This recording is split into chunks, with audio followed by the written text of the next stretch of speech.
বন্ধুরা, আজকে আমরা আমলকি ডাল রান্না করব। এই আমলকি ডাল রান্না করার জন্য যেসব উপাদান লাগবে তা আমি একবার করে দেখিয়ে নিচ্ছি। প্রথমে আমাদের অবশ্যই আমলকি লাগবে। তারপরে আমাদের শুকনো লঙ্কা, আদা এবং কাঁচা হলুদ লাগবে। এরপরে আমরা তেজপাতা, লঙ্কা আর মটর ডাল লাগবে।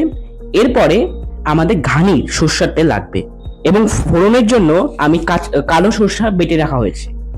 এখানে আমি আমলকিগুলো মটর ডালের মধ্যে 4টা সিটি দিয়ে সেদ্ধ করে রাখা হয়েছে। এখন কড়াই গরম হচ্ছে। এখন এর মধ্যে আমরা ঘানি সর্ষের তেল দিব। আমরা এখানে ঘানের সর্ষের তেল দিলাম। অন্যদিকে আমরা ডালের মধ্যে যে জলটা দিব সেটা আমরা গরম করে নিচ্ছি। এখানে আমরা যে মশলাটা আছে সেটা গুঁড়ো করে নিলাম, মিক্সার গ্রাইন্ডার আমরা গুঁড়ো করে নিয়েছি। এখানে বন্ধুরা, আমরা এখানে ফোড়ন দিয়ে দিচ্ছি। এখন ফোড়ন এবং তেজপাতা দিয়ে দিলাম।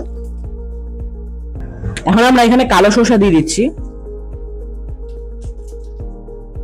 এখন আমরা এখানে ডালটা সম্বার দিয়ে দিচ্ছি। এবার আমরা ডালের মধ্যে যে মশলাটা আমরা মিক্সার গ্রাইন্ডারে গুঁড়ো করলাম সেটা এখন দিয়ে দিচ্ছি এর মধ্যে।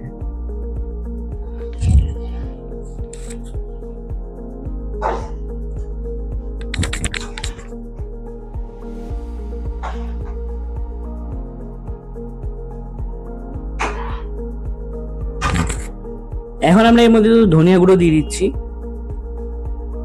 এখন আমরা একটু জিরের গুঁড়ো দিয়ে দিব।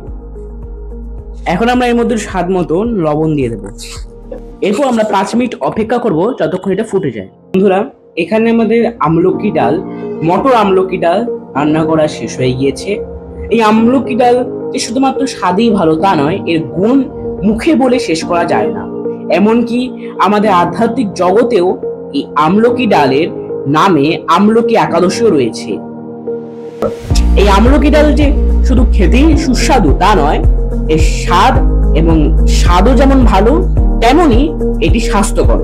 আজকের জন্য এতটুকুই। আবার আসবো নতুন কোনো ভিডিও নিয়ে।